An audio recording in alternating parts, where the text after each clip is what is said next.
Comincia a riconoscerci, ci ha chiamato per nome, mamma e papà. Sentirsi richiamare mamma o papà è una cosa che da prima che sembrava che non ci fosse nessunissima speranza di risveglio, a sentirsi soltanto dire quelle 2 parole è stata una cosa meravigliosa. La voce si spezza per un istante, ma gli occhi di Marco sono quelli di un papà che vive un presente e guarda a un futuro fatti di speranza. Una parola che 7 mesi fa era difficile da pronunciare, perché per arrivare all'oggi bisogna riavvolgere il nastro e tornare a un pomeriggio drammatico di fine estate. 28 agosto 2025 lungo La Gordina a Sedico, nel Bellunese, dove l'auto della famiglia veneziana formata da Marco Righi, la moglie Claudia e la figlia Lisa di 14 anni si trova coinvolta in uno schianto terribile. Un incidente nel quale è proprio Lisa, addormentata sul sedile del passeggero, ad avere la peggio. Gravissime lesioni, soprattutto alla testa. La corsa in ospedale, la battaglia per la vita nella terapia intensiva dell'ospedale di Treviso. I medici riescono a salvarla, ma dopo un mese di coma, quando viene trasferita in pediatria, arriva la notizia ferale. Quando era appena uscita dalla terapia intensiva, ci avevano dato questa terribile notizia: non c'è speranza. E praticamente nostra figlia sarebbe rimasta in uno stato vegetativo permanente, che non c'era nessun modo per cui lei si potesse risvegliare. Si può immaginare, dopo una notizia del genere, c'è stata disperazione. Un macigno impensabile, insostenibile per tutti. Marco e Claudia però non si arrendono. E abbiamo detto qua, se molliamo noi, molla anche nostra figlia, e noi non possiamo farlo. E quindi, nonostante ci avessero dato questa terribile notizia, in cuor nostro eravamo sicuri che non era così.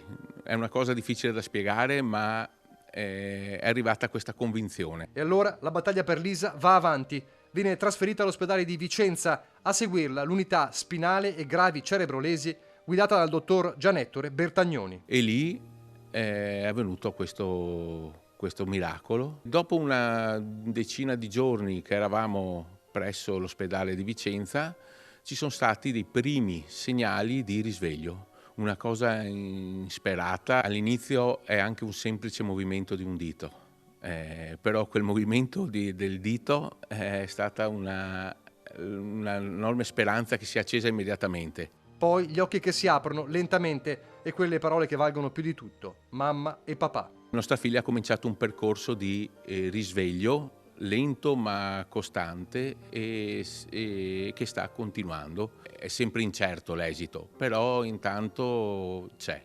Mesi durissimi nei quali Marco e Claudia non sono stati soli. La forza ce l'ha data il sostegno di tantissime persone che hanno contribuito sia con fatti e anche con la preghiera, e insieme a noi si è unita tutta una comunità. Abbiamo iniziato con il patriarca, si è collegato con la terapia intensiva e ha pregato che si ripresentasse ancora una volta la certezza e in qualche modo anche la forza di poter ritrovare Lisa. La preghiera è stata unanime di tutta la parrocchia, e in tutte le occasioni, in tutti i momenti, la preghiera per noi è stata la forza necessaria per riprendere il cammino. Preghiera e medicina in questo caso vanno di pari passo. Non è una contraddizione, quindi. No, non è una contraddizione.